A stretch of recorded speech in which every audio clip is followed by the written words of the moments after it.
নাম জপ মাওলার, একদিন ঘুমাইবা তুমি কবরের মাঝার, মন ঘুমায় না রে, ও মন ঘুমায় না রে।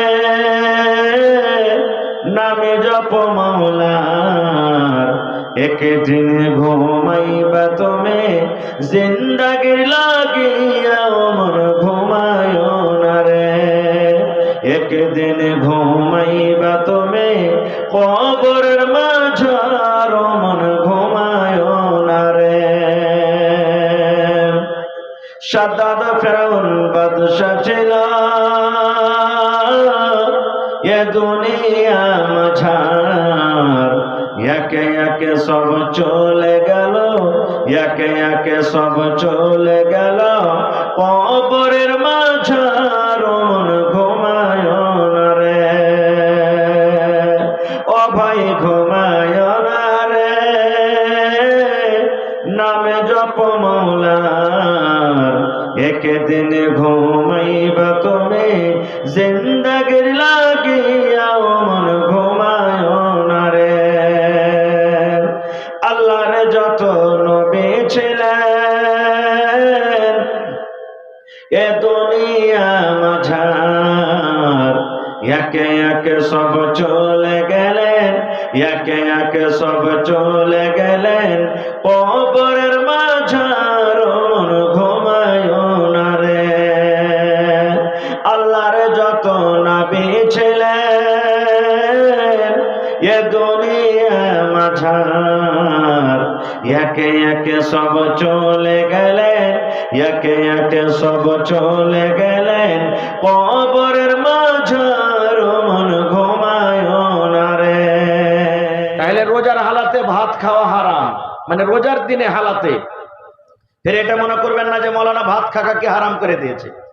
এক মৌলানা সাহেব ওয়াজ করছে কি বিয়াজ খানা হারাম হ্যায়। বিয়াজ মানে কি? সুদ। সুদ খানা হারাম হ্যায়। আর ওই জালসাতে একটা লোক এসেছিল ভাই, ওর কিন্তু ওই বছরে 4-5 বিঘা পেঁয়াজ লাগালছে। ওর মন খুব খারাপ, সালা মুলবি কোনোদিন আমি পেঁয়াজ লাগাইনি, এই বছরে পেঁয়াজ লাগালছি, আমার পেঁয়াজ দেখে মানে কি আমার মাথা ঘুরে গেছে, যে ফতুয়া ঝাড়ছে যে পেঁয়াজ খানা হারাম হ্যায়। তারপরের দিন মৌলভী সাহেবকে জাফত দিয়ে দিয়েছে।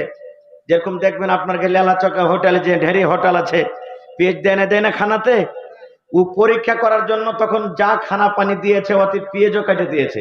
দেখছে সালা মুলবি তো কাল স্টেজে বলেছে পেঁয়াজ খানা হারাম, এই খাইছে কে খাই না, সুবহানাল্লাহ। এবার পেঁয়াজ কেটে দিয়েছে, মৌলভী সাহেব তো পেঁয়াজ হারাম কহেনি, ভাত খেতে খেতে পেঁয়াজ এক কামড় দিয়েছে, আর যেমন কামড় দেওয়া ও বাড়ি থেকে লাঠি লেসে একবারে মেরে দিবা কে এরকম হয়ে গেছে। মৌলভী সাহেব বলছে, হারে ভাই তুই অপমানে কেন করছিস জাফত দিয়ে?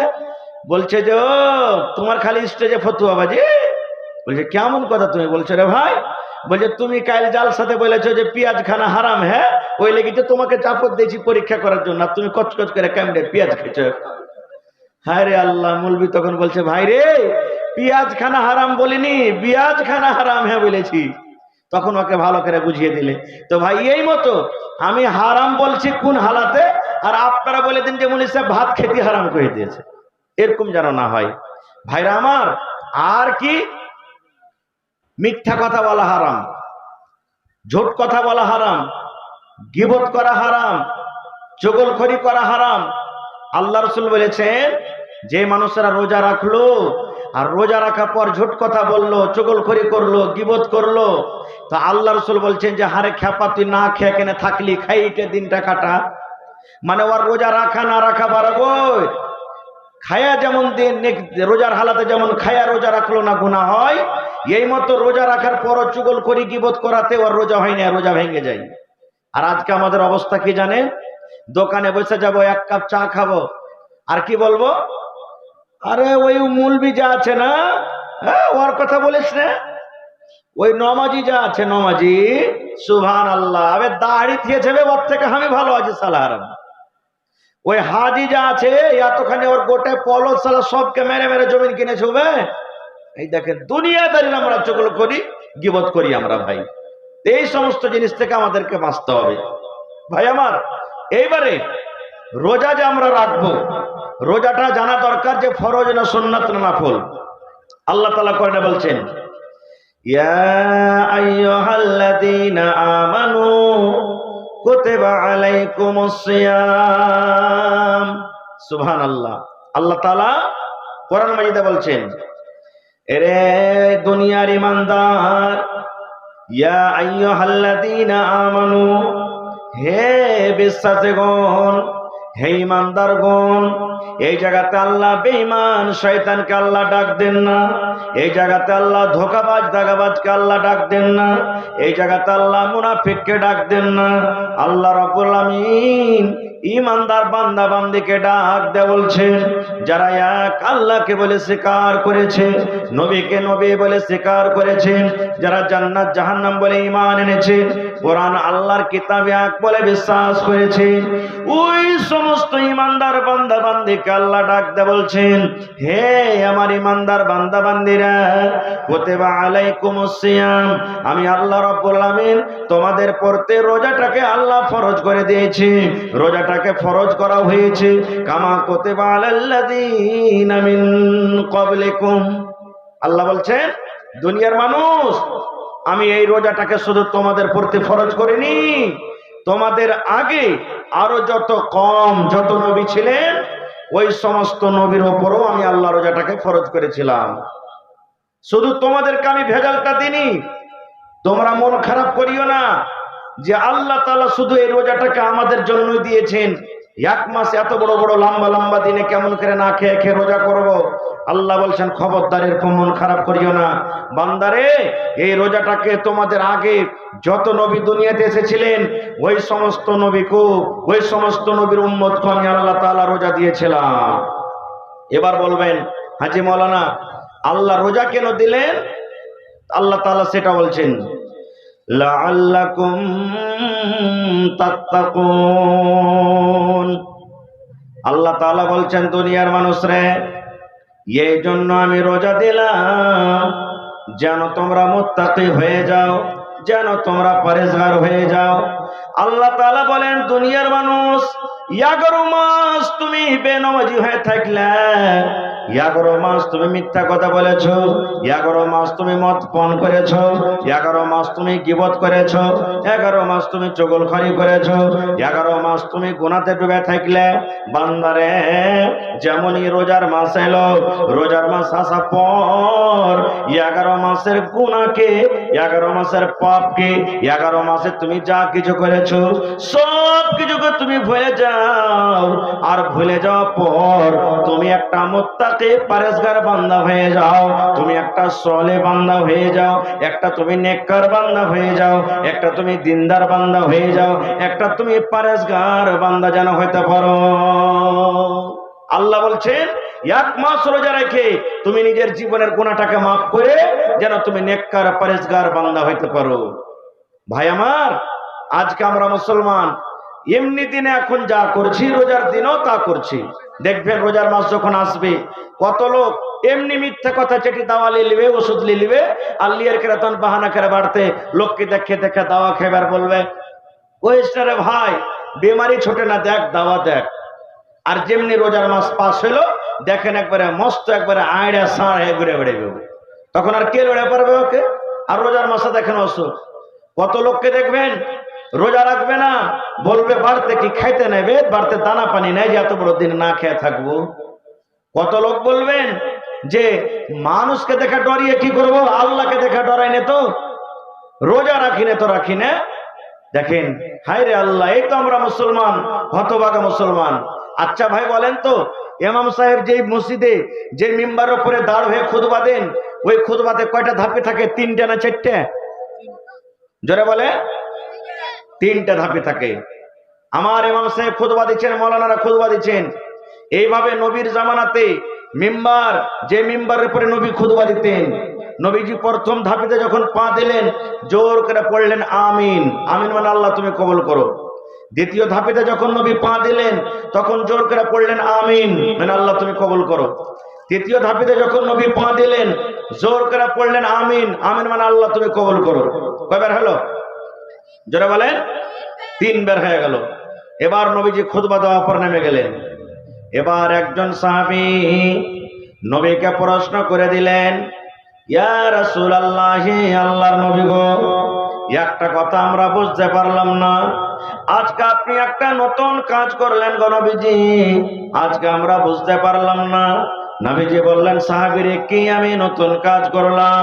এইবারে নবীজির কথা শুনে সাহাবায়ে কেরাম বললেন, ইয়া রাসূলুল্লাহ, আজকে যে আপনি মিম্বারে যখন পা দিলেন, প্রথম ধাপিতে যখন পা দিলেন তখন পড়লেন আমিন, দ্বিতীয় ধাপিতে যখন পা দিলেন তখন পড়লেন আমিন, তৃতীয় ধাপিতে যখন পা দিলেন তখন পড়লেন আমিন। এখানে তো কোনো মানুষ দোয়া করেনি, এখানে কোনো মানুষ দোয়া হয়নি, দোয়া করার মতন কোনো লোককে আমরা দেখতে পেলাম না। কি কারণে আপনি আমিন পড়লেন গো নবীজি? আমিন কেন পড়লেন দয়া করে বলেন। এবার আমার ভাইয়েরা, মায়েরা, খালারা শুনেন, দয়ার নবী বললেন, সাহাবীরে, আমি যখন মিম্বারের প্রথম ধাপিতে যখন পা দিলাম, প্রথম ধাপিতে যখন আমি সিঁড়িতে পা দিলাম, আল্লাহ রাব্বুল আলামিনের ফেরেশতা জিবরিল আমিন আমার কাছে এলেন। আসার পর আমাকে বললেন, নবী গো,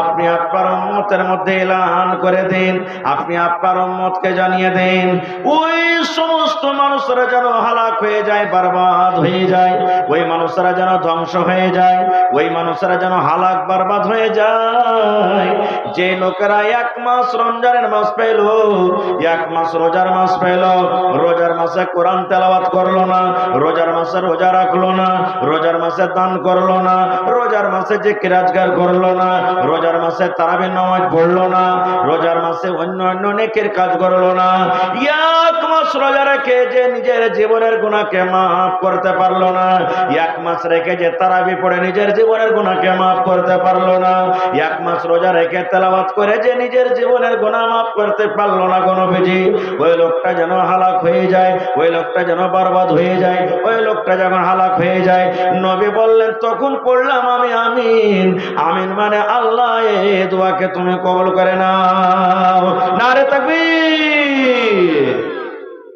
তাহলে মুসলমান, যে আমার ভাইরা বলেন, আল্লাহকে দেখে ভয় করি না রে, মানুষকে দেখে ভয় করে কি করব? এরে মুসলমান, আপনি আল্লাহকে দেখে ভয় করেন বা নাই করেন, মানুষকে দেখে ভয় করেন বা না করেন, নবীজির 1400 বছর আগে দোয়া হয়ে গেছে। দয়ার নবী দোয়া করেছেন, জিবরিল ফেরেশতা আমিন দোয়া করেছেন, আমি দোয়া করব, মাওলানা দোয়া করবেন, কবুল হয়তো পারে, নাও পারে, 50-50। কিন্তু যেই জায়গাতে দয়ার নবী দোয়া করেছেন, যে জায়গাতে ফেরেশতারা দোয়া করেছেন, তাদের দোয়া কিন্তু জীবনে কোনোদিন রদ হয় না। আপনি যদি রোজা না রাখেন, শরীর স্বাস্থ্য আপনার ভালো, আপনি ভালো মানুষ, শরীর স্বাস্থ্য ভালো, কোনো রোগ নাই, কোনো আপনার পেরেশানি নাই, কোনো আপনার অসুবিধা নাই, ভালো মানুষ, আপনি রমজান মাস পেয়ে রোজা রাখলেন না, আল্লাহ নবী বলেছেন, উম্মত রে, ওই লোকটা যেন হালাক হয়ে যায়, বরবাদ হয়ে যায়, ওই লোকটা যেন ধ্বংস হয়ে যায়। 1 নম্বর হয়ে গেল। এবার 2 নম্বরে নবী বললেন, ও আমার সাহাবীর দল, 2 নম্বর যখন আমি সিঁড়িতে পা দিলাম, জিবরিল ফেরেশতা আবার আমার কানে কানে বললেন, নবী গো, আপনি আপনার উম্মতের মধ্যে ওই সমস্ত মানুষরাকে জানিয়ে দেন, যার মা বাপ বাড়িতে আছে, বয়স্ক মা বাপ বাড়িতে আছে, বুড়া মা বাপ বাড়িতে আছে, মা বাবার সেবা করলো না, মা বাবার খেদমত করলো না, মা বাবাকে রাজি করতে পারলো না, মা বাবার সেবা করে, মা বাবার খেদমত করে নিজের জীবনের গুনাহকে মাফ করতে পারলো না, ওই লোকটা যেন হালাক হয়ে যায়, বরবাদ হয়ে যায়, ধ্বংস হয়ে যায়। এই মুসলমান, 2 নম্বর দোয়া হয়ে গেল। 3 নম্বরে নবী বললেন, সাহাবীরে, আবার জিবরিল আমিন 3য় ধাপিতে যখন আমি পা দিলাম, আমার কানে কানে এই কথা বললেন, নবী গো, আপনি আপনার উম্মতকে জানিয়ে দেন, যখন আপনার নাম আসবে, যে মজলিসে আপনার জিকির হবে, যখন আপনার নাম আসবে, মুহাম্মদ বলে আপনার নাম আসবে, আর নাম আসার সাথে সাথে যদি যারা শুনবে, ওরা যদি সাল্লাল্লাহু আলাইহি ওয়াসাল্লাম না পড়ে, আপনার উপরে যদি দুরূদ না পড়ে, তাহলে ওই লোকটা যেন হালাক হয়ে যায়, বরবাদ হয়ে যায়, ধ্বংস হয়ে যায়, ওই লোকটা যেন হালাক বরবাদ হয়ে যায়। তখন আমি পড়লাম আমিন। আমিন মানে তুমি আল্লাহ কবুল করো। নবীর নাম আসবে, কি পড়িতে হবে? সাল্লাল্লাহু আলাইহি ওয়াসাল্লাম। মুখ বন্ধ করে থাকবেন, না পড়বেন, বদদুয়া পাবেন কার? নবী মুহাম্মদ সাল্লাল্লাহু আলাইহি ওয়াসাল্লামের। তো ভাই হাদিসটা তো আমরা বুঝতে পারলাম কি, রমজান মাসে রোজা রাখবেন না, বদদুয়া পাবেন কার? নবী মুহাম্মদ সাল্লাল্লাহু আলাইহি ওয়াসাল্লামের। জিন্দেগি তাবাহ বরবাদ হালাক হয়ে যাবে ভাই। এবারে